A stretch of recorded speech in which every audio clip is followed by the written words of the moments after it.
저는 박미화 71세입니다. 36년간 동네 도서관에서 사서로 일하다 은퇴한 지 벌써 6년째네요. 분당 정자동의 낡은 아파트 23평에서 남편이 세상을 떠난 후 3년 동안 혼자만의 조용한 시간을 보내고 있습니다. 새벽 6시 저는 언제나처럼 일찍 일어났어요. 오래된 습관이란 게 참 무서운 법이라 은퇴한 지 몇 년이 지났는데도 몸은 여전히 출근 시간에 맞춰 깨어나더군요. 옆자리는 벌써 3년째 비어 있지만 아직도 가끔 남편이 있는 것처럼 조심스럽게 일어나곤 해요. 여보, 오늘도 좋은 하루가 될 것 같아요. 침실 서랍 위에 놓인 남편의 사진에 대고 작은 목소리로 인사를 건넸어요. 사진 속 남편 박동수는 환하게 웃고 있었죠. 73세의 급성 심근경색으로 갑자기 떠났지만 사진 속 그는 여전히 50대의 젊은 모습이었어요. 회사 야유회에서 찍은 사진인데 그때는 정말 행복했죠. 오늘은 무슨 책을 읽을까요? 저는 남편과의 대화를 혼자 이어가며 부엌으로 향했어요.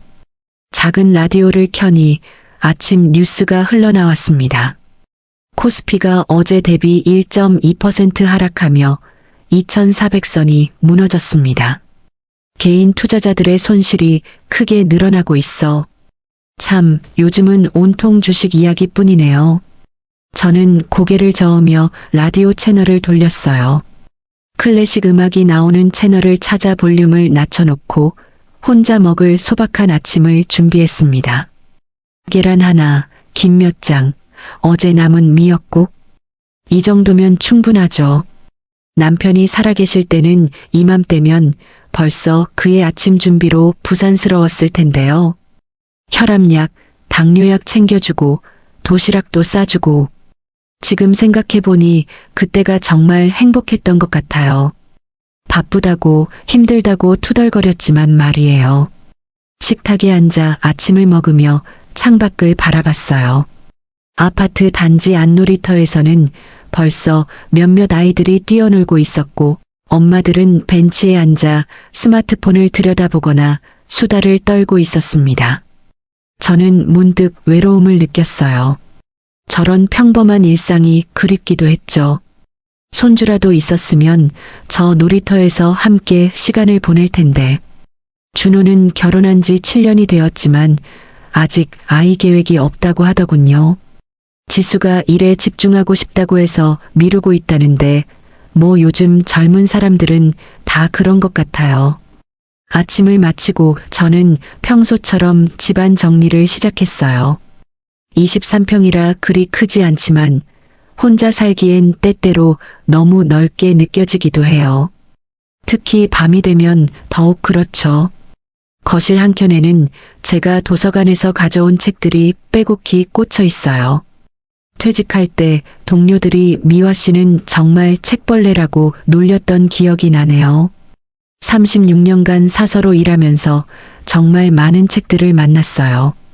그 책들이 지금은 제 유일한 친구가 되어주고 있죠. 오늘은 뭘 읽을까? 서재 앞에 서서 고민하다가 최근에 빌린 에세이집 한 권을 꺼냈어요. 70대의 새로운 시작이라는 제목이 마음에 들었거든요.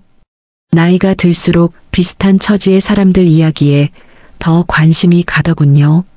소파에 앉아 책을 펼쳤는데 첫 페이지부터 마음에 와닿는 문장이 있었어요. 노년은 끝이 아니라 또 다른 시작이다. 다만 혼자서 맞이하는 시작일 뿐이다. 저는 잠시 책을 덮고 깊은 생각에 잠겼어요. 정말 그런 것 같아요. 남편을 떠나보내고 아들이 독립하고 직장에서 은퇴하고 인생의 많은 것들이 끝났지만 저는 여전히 살아있고 여전히 새로운 하루하루를 시작하고 있으니까요. 하지만 때로는 이 조용함이 무겁기도 해요. 아무도 제 일상을 궁금해하지 않고 제가 무엇을 하든 누구도 관심을 갖지 않죠. 자유롭다면 자유롭지만 가끔은 누군가 저를 필요로 했으면 좋겠다는 생각이 들어요. 따르릉. 그때 집 전화가 울렸어요. 요즘 같은 시대에 집 전화를 거는 사람이라면 아들 준호뿐이었죠. 아니면 보험 권유 전화 거나요? 여보세요? 엄마 안녕하세요. 아, 준호네요. 제 마음이 갑자기 환해졌어요. 준호야, 벌써 출근했어? 네, 오늘 아침 일찍 회의가 있어서요. 엄마, 건강하게 지내시죠? 목소리에서 뭔가 조심스러운 기운이 느껴졌어요. 저는 그런 아들의 변화를 민감하게 캐치했습니다. 36년간 도서관에서 수많은 사람들을 상대하며 기른 직감이었죠. 아이들부터 어른들까지 도서관에 오는 사람들의 미묘한 감정 변화를 읽는데 익숙해졌거든요. 응, 잘 지내고 있어. 그런데 너는? 목소리가 좀 이상한데. 아, 그냥 요즘 업무가 좀 바빠서요. 엄마, 그런데 지수랑 얘기했는데 엄마 혼자 계시기 좀 걱정돼서요. 제 가슴이 따뜻해졌어요. 역시 아들은 아들이었습니다. 바쁜 와중에도 어머니 걱정을 해주다니요. 42살이 되어서도 여전히 제 아들이구나 싶었죠. 별 걱정 다 하는구나. 엄마가 뭐해야? 혼자서도 잘 살고 있어. 그래도요. 혼자 계시면 무슨 일 있을지 모르잖아요. 지수가 그러는데 우리랑 함께 사는 게 어떻겠냐고요. 저는 순간 놀랐어요. 함께 산다고요? 예상하지 못한 제안이었거든요. 함께 산다는 게. 준호야, 너희 집은 좁잖아. 15평에 너희 둘이 살기도 빠듯할 텐데.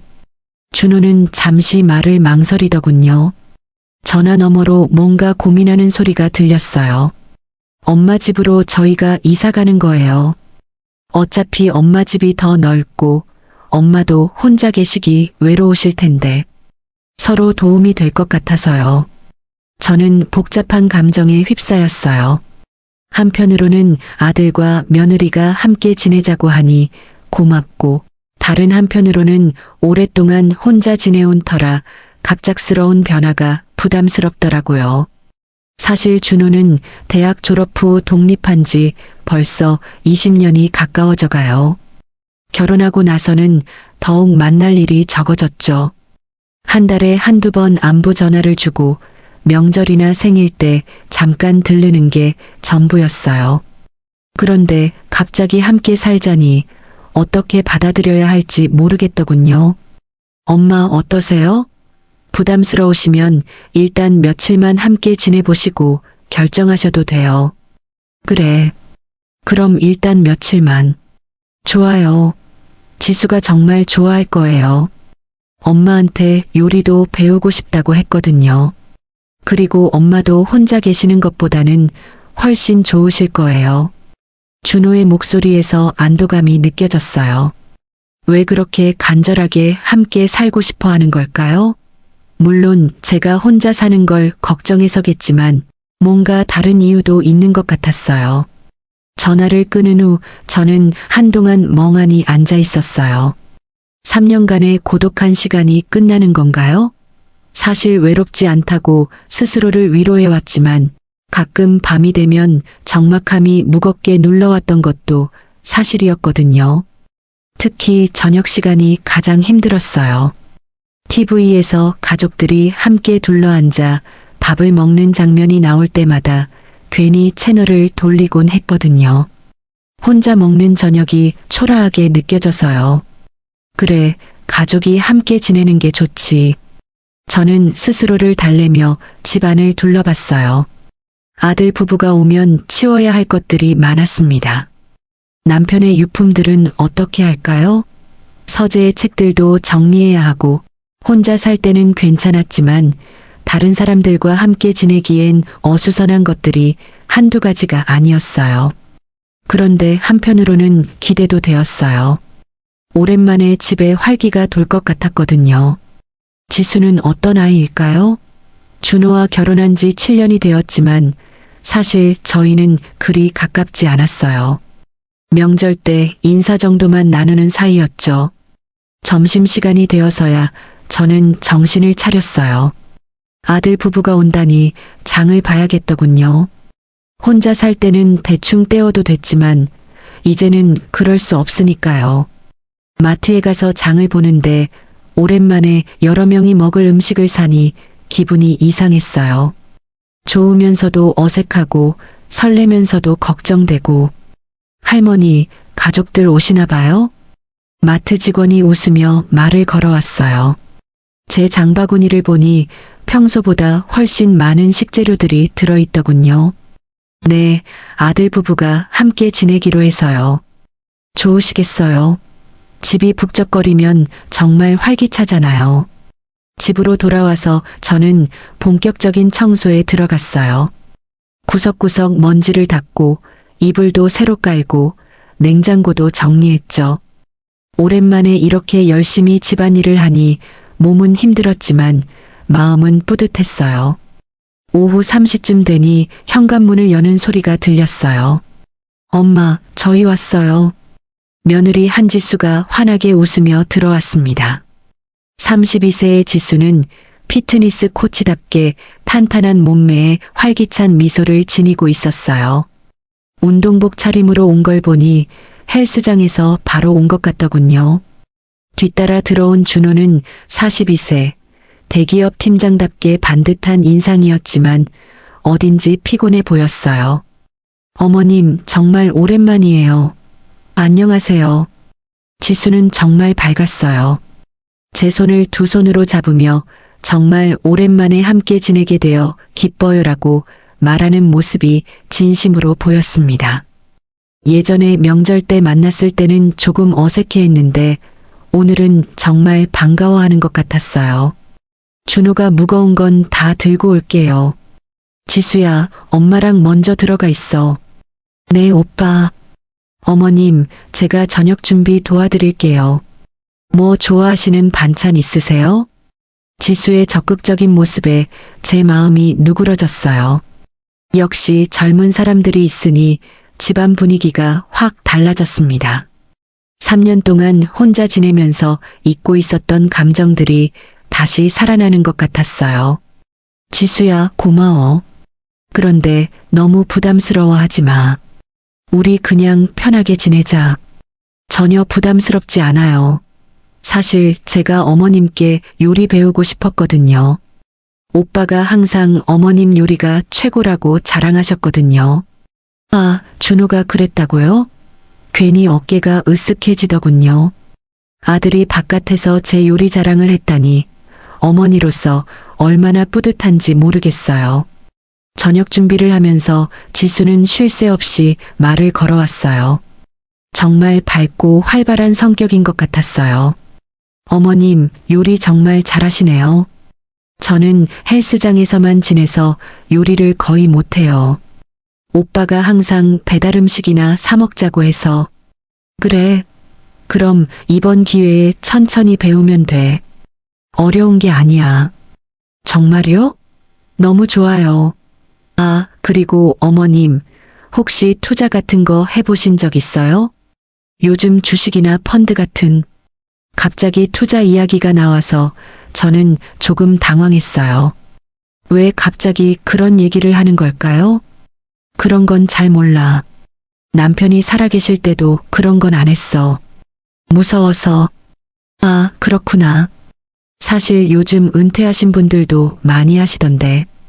인플레이션 때문에 돈이 점점 가치가 떨어진다고 하잖아요. 저는 고개를 저었어요. 그런 복잡한 건 모르겠어. 그냥 은행에 넣어두고 조금씩 쓰면서 살면 되는 거 아니야? 그때 준호가 부엌으로 들어와 지수의 말을 끊었어요. 지수야, 엄마 피곤하시겠다.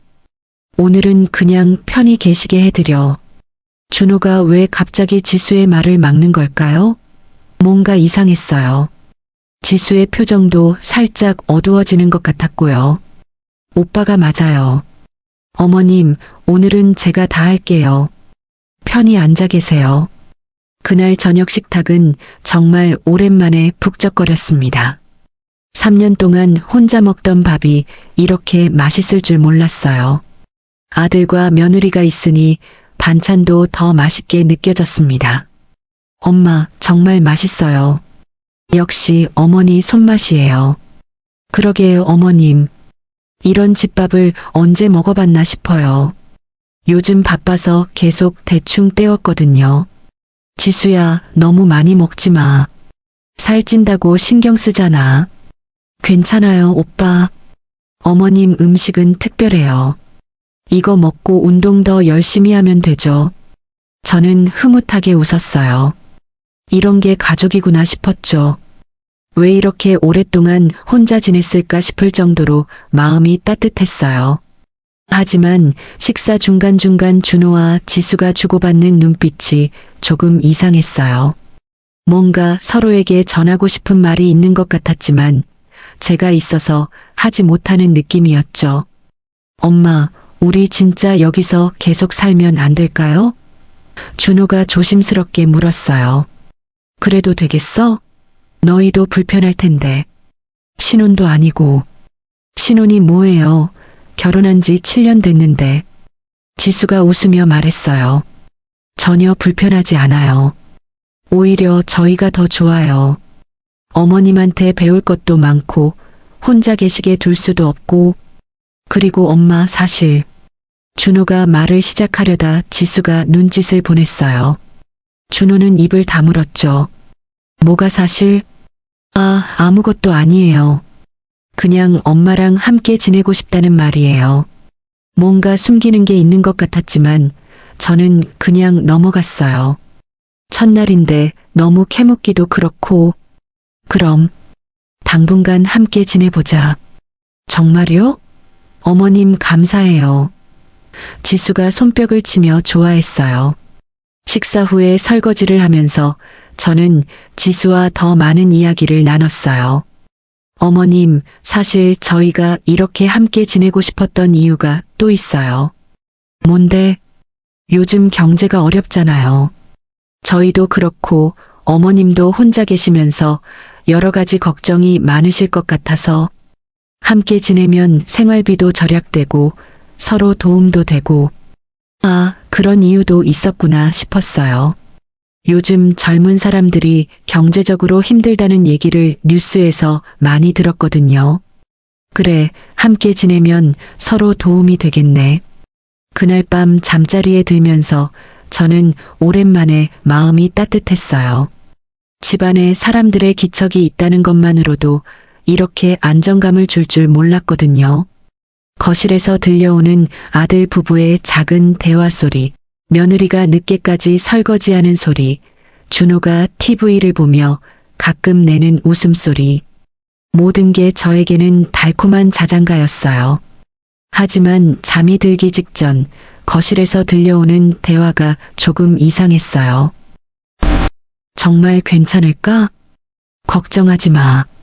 일단 함께 지내보는 거니까. 하지만 목소리가 너무 작아서 정확히 들리지는 않았어요. 하지만 뭔가 심각한 이야기를 하는 것 같았죠. 여보, 우리 아들이 효자네요. 며느리도 참 좋은 아이고. 남편의 사진에 대고 작은 목소리로 말하며 저는 만족스러운 미소를 지었어요. 앞으로 어떤 일들이 기다리고 있을지 모르지만 지금 이 순간만큼은 정말 행복했습니다.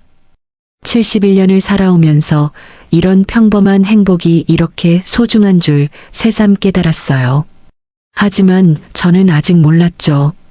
진정한 시험은 이제부터 시작이라는 것을. 그리고 가장 믿었던 사람들이 가장 큰 상처를 줄 수 있다는 잔혹한 진실을. 아들 부부와 함께 지낸 지 한 달이 지났어요.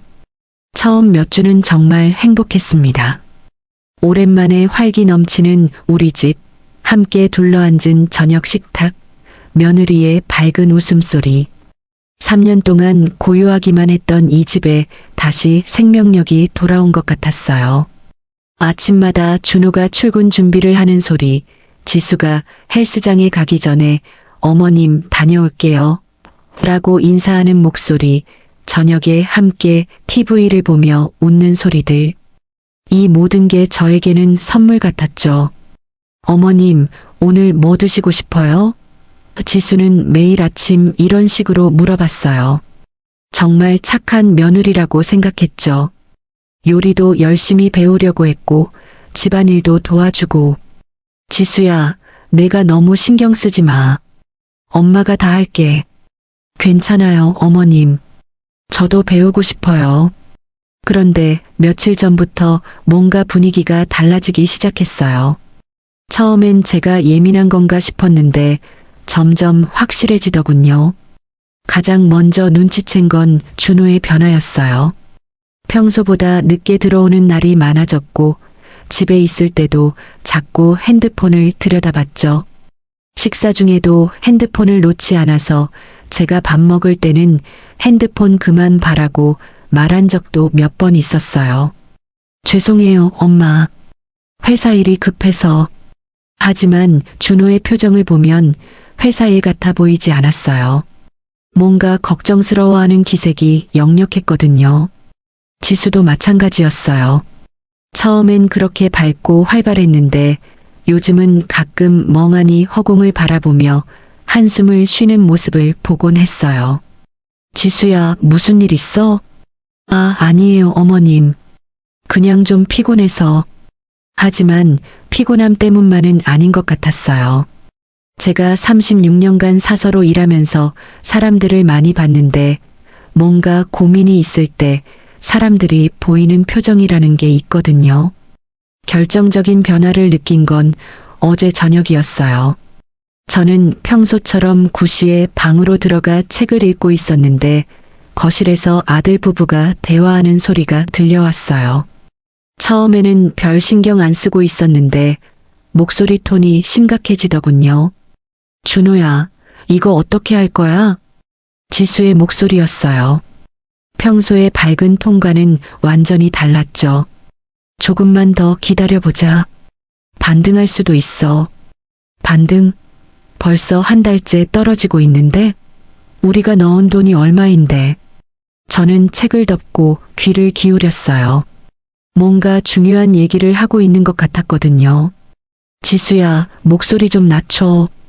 엄마가 들으실 수도 있어. 미안. 근데 정말 어떻게 할 거야? 이대로 가면. 그 후의 대화는 더 작은 목소리로 이어져서 정확히 들리지 않았어요. 하지만 뭔가 심각한 문제가 있다는 건 분명해 보였죠. 돈 문제인가? 저는 혼자 추측해 봤어요. 준호가 대기업에 다니긴 하지만 요즘 경제가 어렵다는 얘기를 자주 들었거든요. 혹시 생활비가 부족해서 저와 함께 살게 된 건 아닐까요? 그렇다면 제가 뭔가 도와줄 수 있을 텐데. 저는 남편이 남겨준 적금도 있고 퇴직금도 아직 많이 남아있거든요. 다음 날 아침 저는 준호에게 넌지시 물어봤어요. 준호야, 혹시 돈이 필요한 일 있어? 엄마가 도와줄 수 있는데. 준호는 깜짝 놀란 표정을 지었어요. 엄마, 왜 갑자기 그런 말씀을? 어젯밤에 너희가 뭔가 심각한 얘기하는 것 같더라. 돈 문제면 엄마가. 아니에요, 엄마. 그런 거 아니에요. 준호가 급하게 말을 끊었어요. 그냥 회사 일 때문에 좀 스트레스 받고 있어서. 하지만 준호의 표정은 그게 아니라고 말하고 있었어요. 제가 뭔가 건드리면 안 되는 얘기를 한 것 같은 기색이 역력했거든요. 그날 저녁도 마찬가지였어요. 저녁 식사 후에 저는 일찍 방으로 들어갔는데 또 거실에서 둘이 대화하는 소리가 들려왔어요. 이번에는 조금 더 가까이 가서 들어봤어요. 뭔가 중요한 얘기를 하고 있는 것 같았거든요. 이번에 물린 종목이 얼마나 되는데? 지수의 목소리였어요. 쉿, 작게 얘기해. 벌써 2천만 원이 날아갔어. 2천만 원. 우리가 얼마나 모으기 힘들었는데. 저는 깜짝 놀랐어요. 2천만 원이라니. 그게 얼마나 큰 돈인데. 지수야, 진짜 조용히 해. 엄마한테 들키면 어떻게 할 거야? 들키면 어때? 차라리 어머님께 사정 얘기하고 도움 좀 요청하는 게. 안 돼. 절대 안 돼. 엄마는 그런 거 모르시는 분이야. 괜히 걱정만 끼쳐드릴 수는 없어. 저는 문 뒤에서 숨을 죽이고 있었어요. 주식 투자에 실패해서 2천만 원을 잃었다는 얘기인가요? 그럼 어떻게 할 거야? 대출이자도 못 갚고 있는데. 조금만 더 기다려보자. 정말 반등할 수도 있어. 언제까지? 매일 떨어지고 있는데. 지수의 목소리가 높아졌어요. 정말 절망적인 톤이었죠. 저는 조용히 방으로 돌아왔어요. 하지만 잠이 오지 않았어요. 아들 부부가 그렇게 큰 돈을 잃었다니. 그래서 우리 집에 온 거구나. 모든 게 이해됐어요. 갑자기 함께 살자고 한 것도, 요즘 표정이 어두운 것도, 자꾸 핸드폰을 보는 것도. 하지만 한편으로는 서운했어요. 왜 솔직하게 얘기하지 않을까요? 저라고 도와주고 싶지 않겠어요? 제 아들인데. 다음 날부터 저는 더 유심히 지켜봤어요. 그러니 보이지 않았던 것들이 하나둘 보이기 시작했죠. 준호는 매일 아침 출근하기 전에 핸드폰을 확인했어요. 그리고 표정이 어두워지곤 했죠. 아마 주식 시세를 보는 것 같았어요. 지수도 마찬가지였어요. 헬스장에 가기 전에 핸드폰을 들여다보며 한숨을 쉬곤 했죠. 어머님, 저 헬스장 다녀올게요. 그래, 조심해서 다녀와. 하지만 지수가 나간 후에 저는 문득 의문이 들었어요. 요즘 지수가 헬스장에 가는 시간이 줄어든 것 같았거든요. 전에는 하루에 두세 번도 갔었는데 요즘은 한 번도 제대로 안 가는 날이 많았어요. 혹시 헬스장 일도 안 되는 건 아닐까? 코로나 이후로 헬스장 사정이 어렵다는 얘기를 들었거든요. 그래서 지수의 수입도 불안정한 건 아닐까요? 저녁 시간이 되면 이상한 긴장감이 흘렀어요. 예전에는 식탁에서 웃고 떠들곤 했는데 요즘은 다들 조용했어요. 오늘 회사 어땠어? 제가 준호에게 물어봤어요.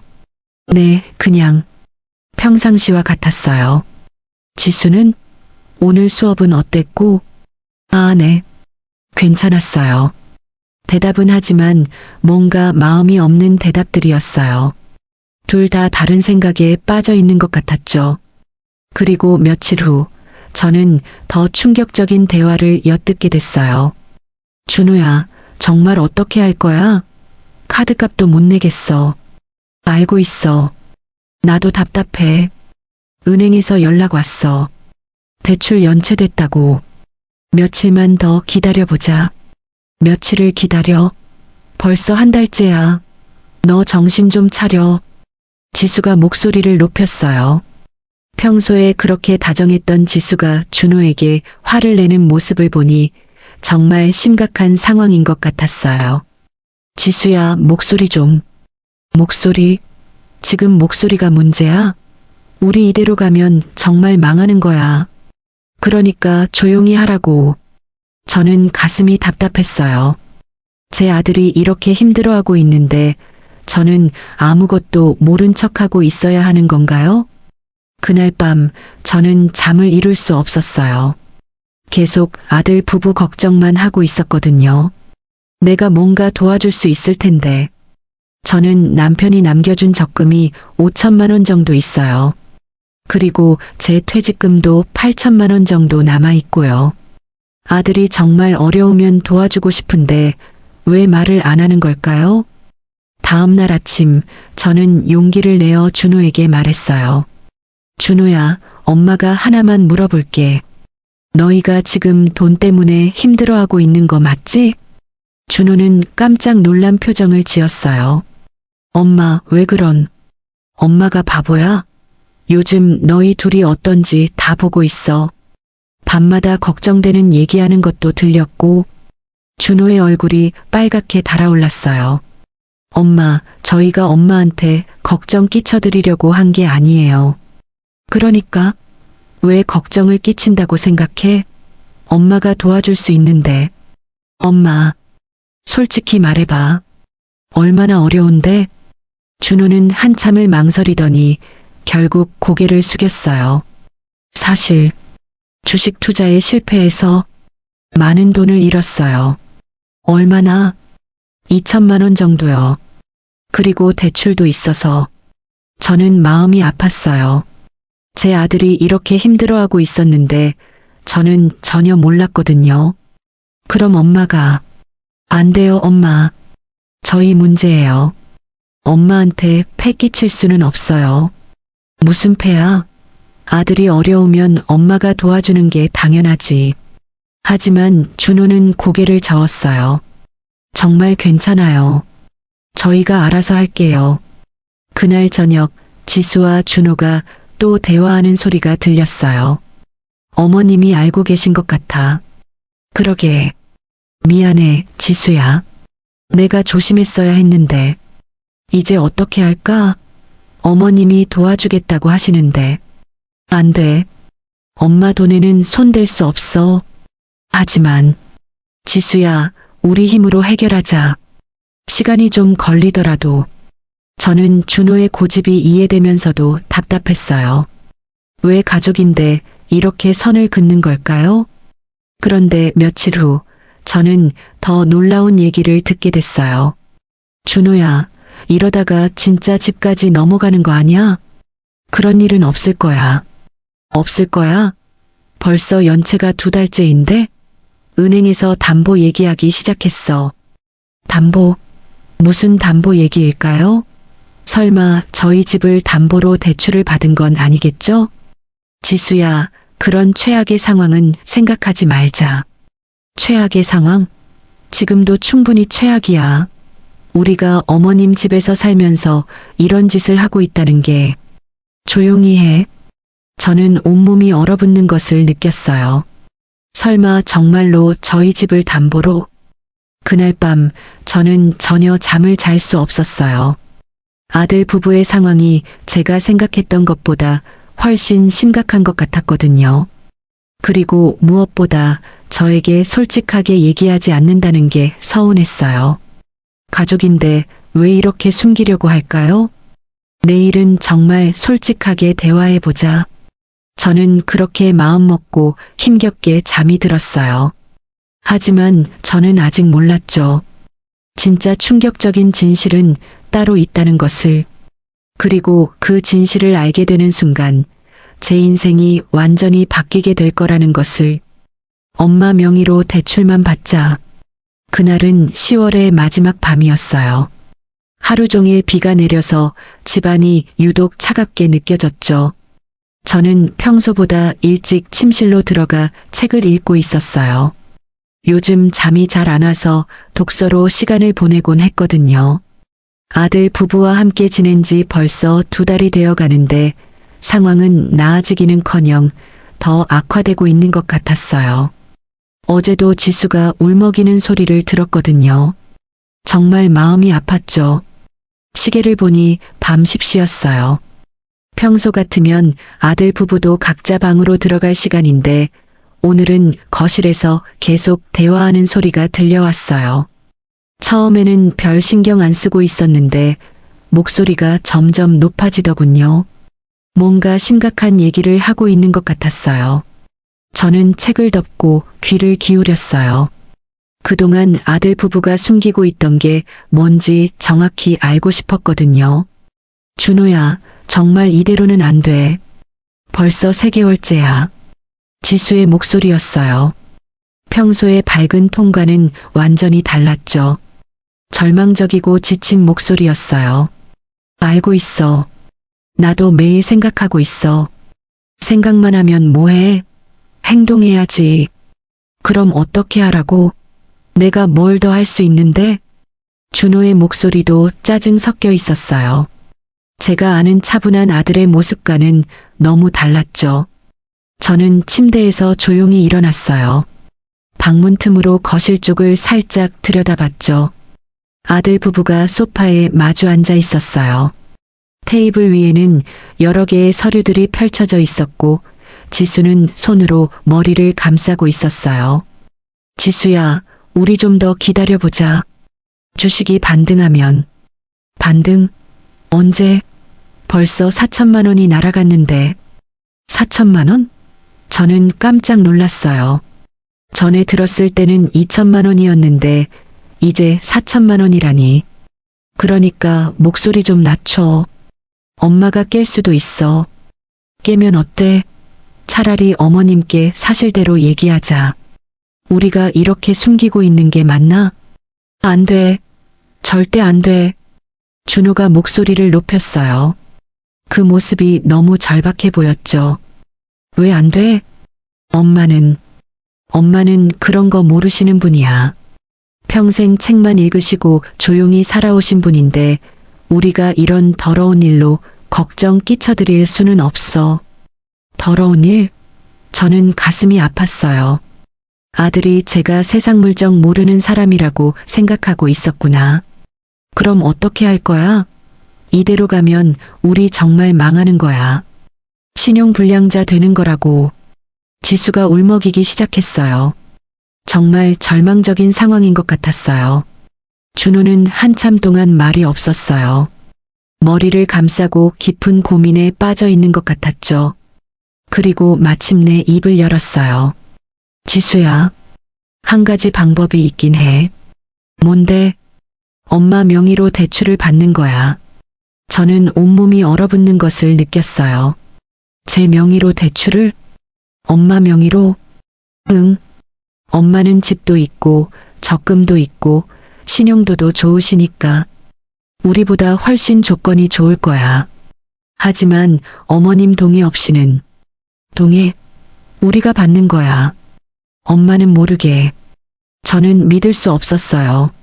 제 아들이 제 모르게 제 명의로 대출을 받겠다고? 준호야, 그건 안 돼. 그건 사기야. 사기? 우리가 갚을 건데 무슨 사기야? 하지만 지수야, 다른 방법이 없어. 우리가 이대로 망할 수는 없잖아. 지수는 한참 동안 말이 없었어요. 고민하고 있는 것 같았죠. 얼마나 받을 건데?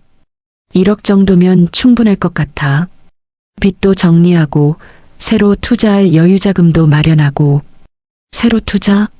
이미 4천만 원을 잃었는데 또 투자를 하겠다고? 준호야, 너 정신 나간 거야?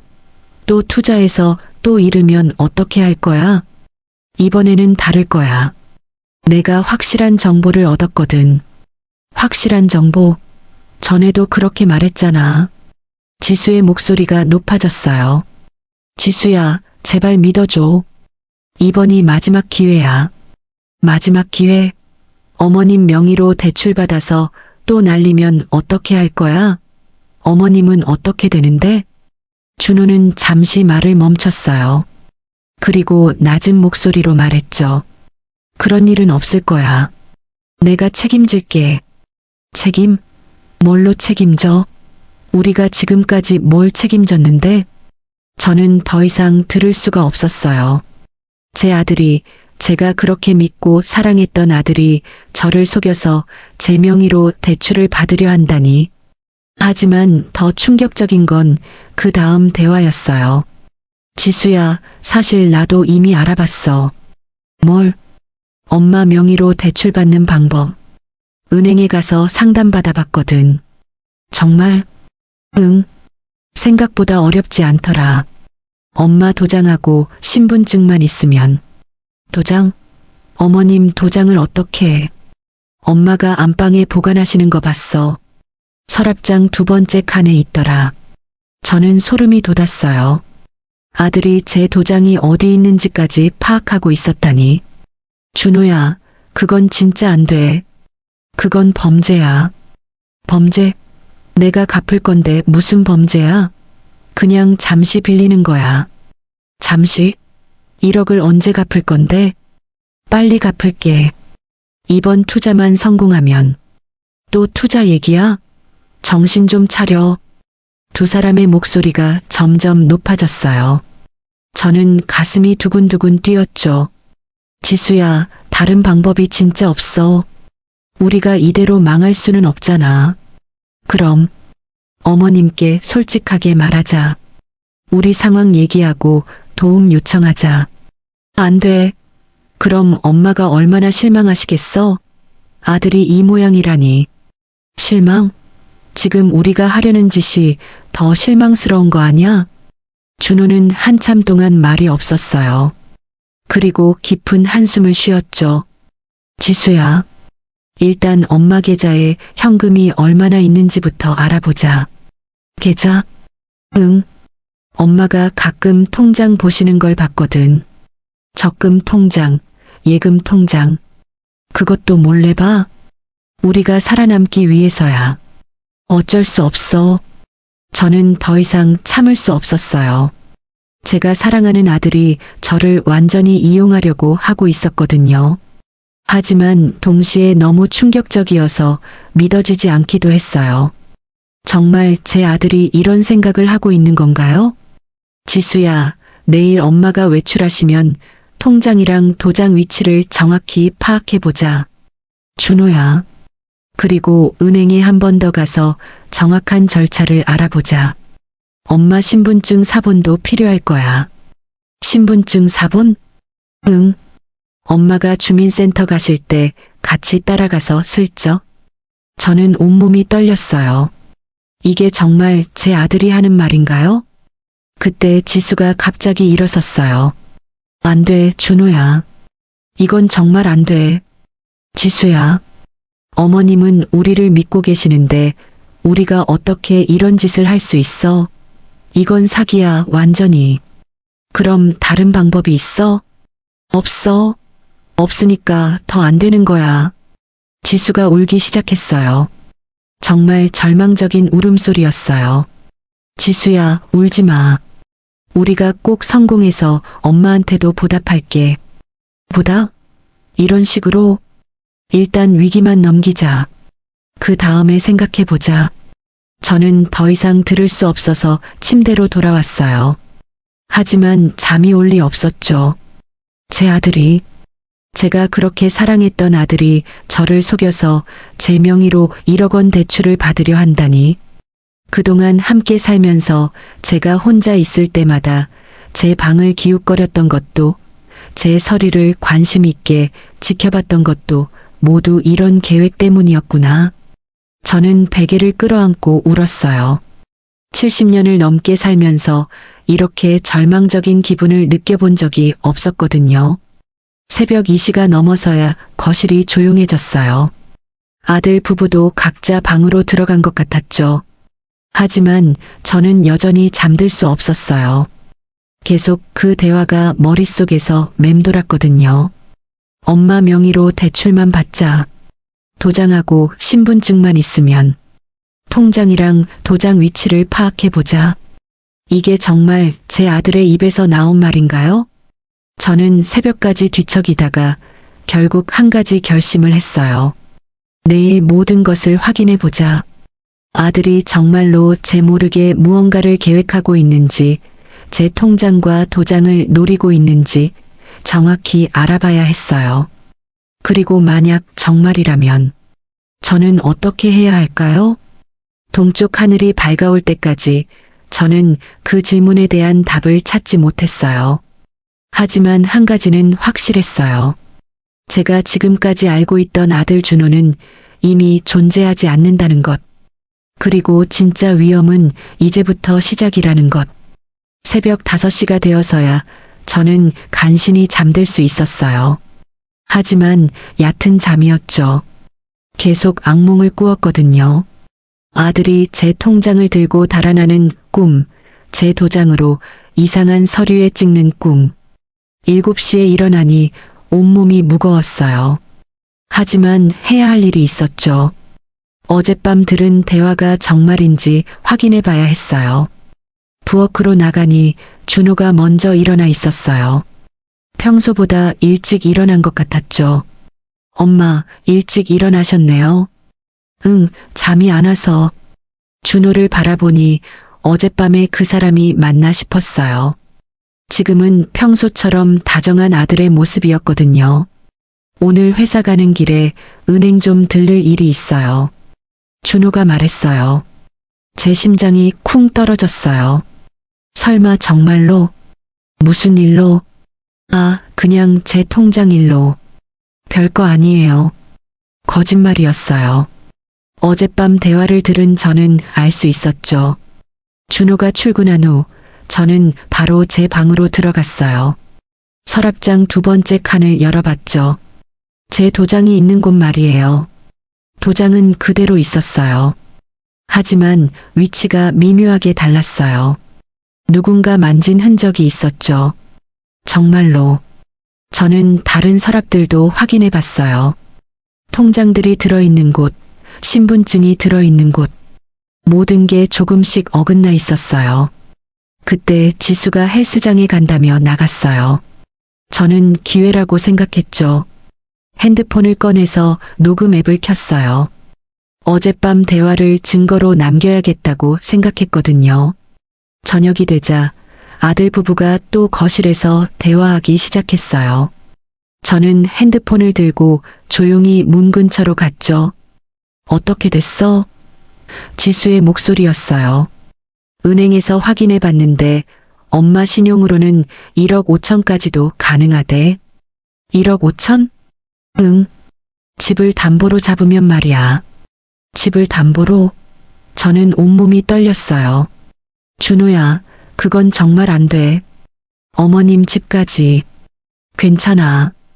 우리가 갚으면 되잖아. 갚는다고? 뭘로? 우리가 지금까지 뭘 갚았는데? 이번에는 다를 거야. 내가 확실한 정보를. 또 그 얘기야? 정말 미쳤구나. 저는 핸드폰에 모든 대화를 녹음했어요. 증거가 필요했거든요.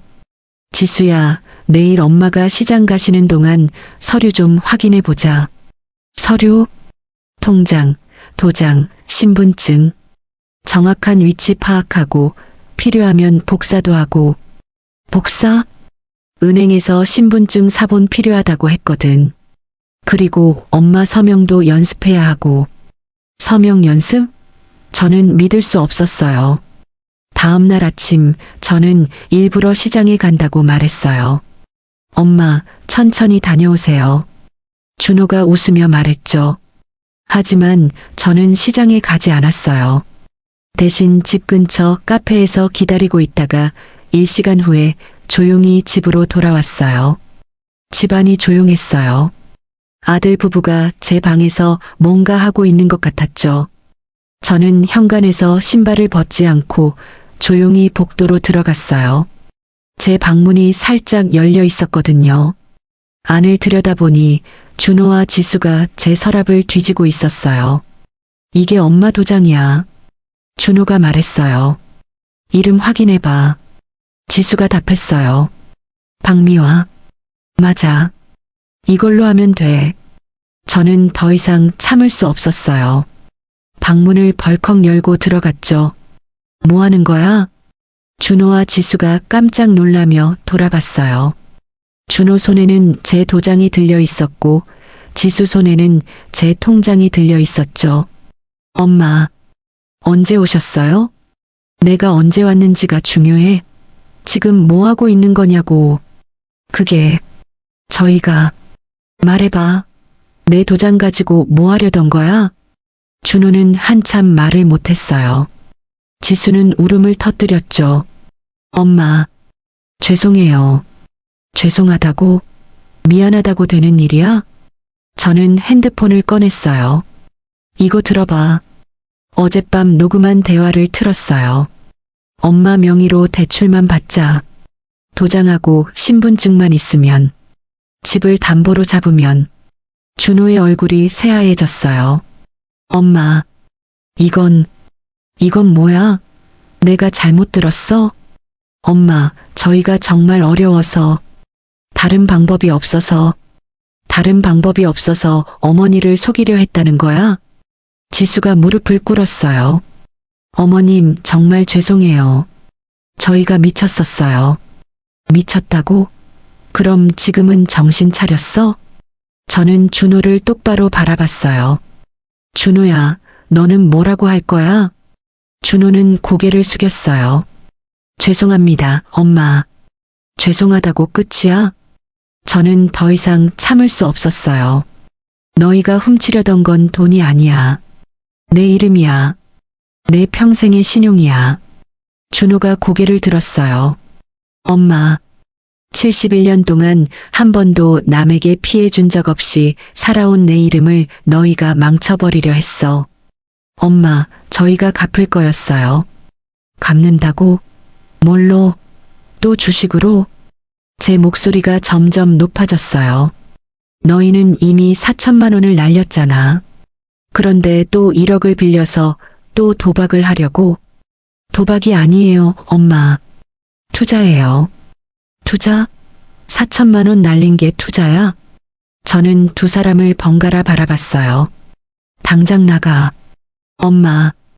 당장 이 집에서 나가라고. 엄마, 제발. 제발은 무슨 제발이야. 너희가 나를 제발하고 속이려 했잖아. 그때 경찰서에 전화를 걸었어요. 여보세요, 신고하려고 하는데요. 엄마. 준호가 놀라며 다가왔어요. 사문서 위조 미수로 신고하고 싶습니다. 엄마, 그러지 마세요. 하지만 저는 이미 결심했어요. 가해자는 제 아들입니다. 전화를 끊은 후 저는 두 사람을 다시 바라봤어요. 이제 끝이야. 너희와 나는 이제 가족이 아니야. 어머님, 71년 동안 제대로 살아온 내 인생을 너희가 망치게 할 수는 없어. 그날 오후 경찰이 왔어요.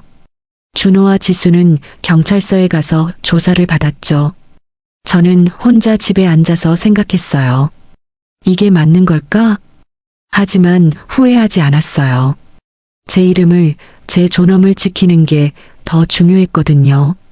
며칠 후 준호에게서 전화가 왔어요. 엄마, 우리 그런 의도 아니었어요. 저는 차갑게 대답했어요. 의도가 뭐든 상관없어. 너는 이제 내 아들이 아니야. 엄마, 71년을 살면서 깨달은 게 있어. 나이 들었다고 누구한테든 당하고 살 필요 없다는 거야. 전화를 끊었어요. 창밖을 바라보니 석양이 지고 있었어요. 하지만 저는 더 이상 외롭지 않았어요. 제 이름을, 제 존엄을 지켜냈으니까요. 경찰서에서 돌아온 건 저녁 7시였어요. 조사받느라 하루 종일 지쳤지만 마음은 한결 가벼웠죠. 드디어 제 목소리를 냈다는 기분이었어요. 집에 들어서니 아들 부부의 짐들이 거실에 쌓여 있었어요. 그들은 이미 떠날 준비를 하고 있었죠. 엄마.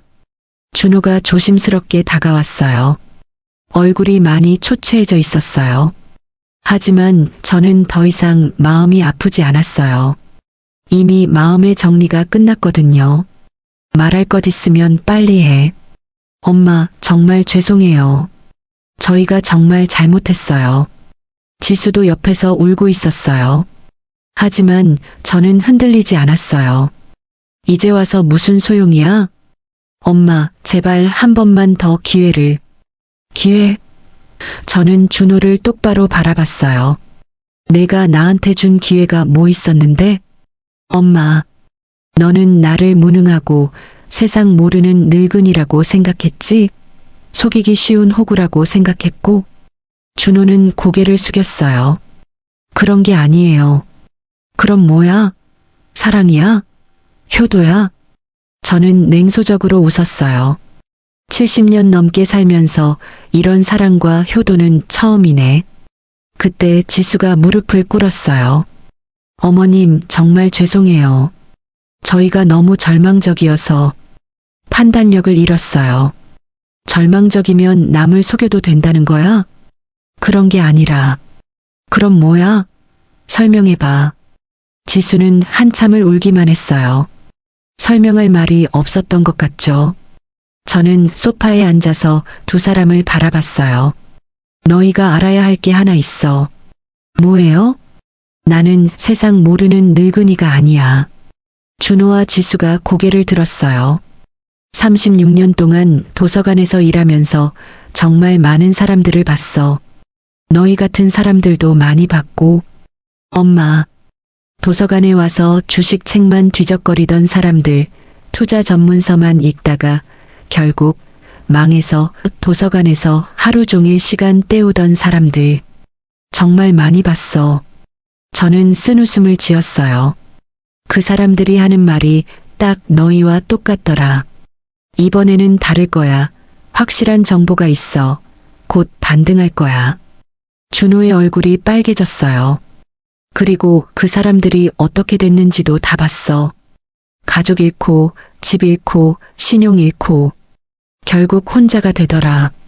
엄마, 저희는 너희도 똑같아. 아니, 더 나빠. 그 사람들은 최소한 자기 돈으로 하던데, 너희는 남의 돈까지 노리잖아. 저는 일어나서 창밖을 바라봤어요. 그것도 모자라서 자기 어머니를 속이려고 했고, 한동안 침묵이 흘렀어요. 그 침묵이 너무 무거웠지만 저는 편안했어요. 엄마, 정말 마지막으로 한 번만 더. 준호야. 저는 돌아서서 아들을 바라봤어요. 내가 훔치려던 건 돈이 아니야. 내 이름이야. 준호가 눈을 크게 떴어요. 나는 71년 동안 내 이름에 먹칠한 적이 한 번도 없어. 남편과 결혼해서도, 너를 키우면서도, 직장에서도 항상 떳떳했어. 저는 목소리를 높였어요. 그런데 내가 그 이름을 가지고 사기를 치려고 했어. 1억 원 대출받아서 또 도박하려고. 엄마, 도박이 아니라.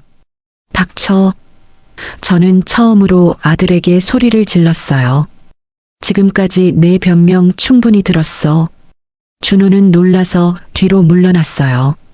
내가 망치려던 건 단순한 돈이 아니야. 내 평생의 신용이고 내 존재 자체였어. 저는 깊게 숨을 들이쉬었어요. 그걸 71살 먹은 내 어미가 지켜야 했어. 42살 먹은 내 아들한테서. 지수가 더 크게 울기 시작했어요. 하지만 저는 멈출 생각이 없었어요. 너희 알아? 경찰서에서 뭐라고 하더라고? 뭐라고요? 이런 사건이 요즘 정말 많다고. 자식이 부모 명의로 대출받아서 투자 실패하는 경우. 저는 쓴웃음을 지었어요. 그런데 신고하는 부모는 거의 없다고 하더라. 다들 그래도 자식인데 하면서 참는다고. 엄마, 나도 그럴 뻔했어. 너희가 정말로 실행에 옮기기 전까지는. 저는 준호를 똑바로 바라봤어요. 하지만 깨달았어. 자식이라고 해서 모든 걸 용서해주면 안 되는구나. 엄마, 저희 정말 반성한다고? 다시는 안 한다고? 저는 고개를 저었어요. 그런 말 믿을 수 없어. 너희는 이미 선을 넘었어. 그때 제 휴대폰이 울렸어요. 은행에서 온 전화였어요. 네, 박미화입니다. 고객님, 오늘 명예 도용방지 서비스 신청하신 건 확인됐습니다. 앞으로는 본인 확인 없이는 어떤 대출도 불가능하니 안심하세요. 네, 감사합니다. 전화를 끊고 나서 두 사람을 바라봤어요. 이제 내 명의로는 1원도 빌릴 수 없어. 내가 직접 은행에 가서 차단해뒀거든. 준호의 얼굴이 창백해졌어요. 그리고 통장도 모두 비밀번호 바꿨고 도장도 새로 팠어. 저는 새 도장을 꺼내서 보여줬어요. 이제 정말 끝이야. 준호가 입을 열려고 했지만 저는 손으로 막았어요. 더 이상 할 말 없어. 짐 다 싸서 나가. 엄마, 나가라고. 두 사람은 결국 짐을 들고 나갔어요. 현관문이 닫히는 소리가 너무 크게 들렸죠. 저는 소파에 앉아서 빈 집을 바라봤어요. 다시 혼자가 됐네요. 하지만 3년 전에 그 외로움과는 달랐어요. 이번엔 제 선택으로 혼자가 된 거였거든요. 이게 맞는 걸까? 잠시 그런 생각이 들었어요. 하지만 곧 고개를 저었죠. 제가 잘못한 게 뭐 있나요? 제 이름을 지킨 게 잘못인가요? 며칠 후 준호에게서 문자가 왔어요. 엄마, 우리 진짜 반성하고 있어요. 다시 기회를 주세요. 저는 답장을 보냈어요. 반성은 너희끼리 해. 나는 이제 내 인생 살 거야. 그리고 준호의 번호를 차단했어요. 일주일 후 저는 도서관에 갔어요. 오랜만에 책을 빌리러 온 거였죠. 어머니, 오랜만이세요. 후임 사서가 반갑게 인사했어요. 응, 그동안 집에 일이 있어서. 아, 그러셨구나. 오늘은 어떤 책을 찾으세요? 새로운 시작에 관한 책 있을까? 네, 좋은 책들 많이 있어요. 저는 70대의 새로운 도전이라는 책을 빌렸어요. 표지에서 환하게 웃고 있는 할머니가 저와 비슷해 보였거든요. 집으로 돌아오는 길에 마트에 들렀어요. 오랜만에 제가 좋아하는 음식들을 샀죠. 아들 부부 눈치 볼 필요 없이 말이에요. 저녁을 혼자 먹으면서 생각했어요. 이런 게 자유구나. 아무도 제 선택에 간섭하지 않고 아무도 제 돈을 노리지 않는 이 평온함이 정말 좋았어요. 며칠 전에는 동네 부인회에서 연락이 왔어요. 미화 씨, 우리 독서 모임에 참여해 보실래요? 독서 모임이요? 네, 일주일에 한 번씩 모여서 책 읽고 토론하는 거예요. 미화 씨는 사서셨으니까 우리한테 많이 도움될 것 같아서요. 저는 흔쾌히 수락했어요. 오랜만에 제 전문성을 인정받는 기분이었거든요. 첫 모임에 갔을 때 다들 저를 반겨줬어요. 미화 씨, 이 책은 어떻게 생각하세요? 이 작가의 다른 작품도 추천해 주세요. 제가 필요한 사람이 된 기분이었어요. 누군가의 희생양이 아니라 진짜 도움이 되는 사람으로 말이에요. 한 달 후, 저는 새로운 취미를 시작했어요. 컴퓨터 수업이었죠. 오늘은 인터넷 뱅킹하는 법을 배워볼게요. 선생님이 말씀하셨어요. 저는 컴퓨터 앞에 앉아서 직접 제 계좌를 확인해 봤어요. 제 돈을 제가 직접 관리하는 기분이 정말 좋았어요. 어머님, 정말 빨리 배우시네요. 젊은 선생님이 칭찬해 주셨어요. 어느 날 밤 저는 남편의 사진에 대고 말했어요. 여보, 우리 아들 일은 잘했을까요? 사진 속 남편은 여전히 웃고 있었어요. 저는 후회하지 않아요. 71년 동안 지켜온 제 이름을, 제 존엄을 지킨 거니까요. 저는 책상에 앉아서 일기를 썼어요. 오늘로 아들과 절연한 지 2개월이 되었다. 처음엔 서운하기도 했지만 이제는 괜찮다. 아니, 괜찮은 정도가 아니라 좋다. 71년을 살아오면서 깨달은 게 있다. 나이가 들었다고 해서 누구에게든 당하며 살 필요는 없다는 것이다. 특히 가족이라는 이름으로 나를 이용하려는 사람들에게는 더욱 그렇다. 나는 이제 더 이상 누군가의 희생양이 아니다. 나는 박미화라는 이름으로 나 자신으로 살아갈 것이다. 일기를 다 쓰고 나서 저는 창밖을 바라봤어요. 겨울이 지나고 봄이 오고 있었어요. 71세에 시작하는 새로운 인생이 기대됐어요. 제 이름을, 제 존엄을 제 손으로 끝까지 지켜낸 채로 말이에요.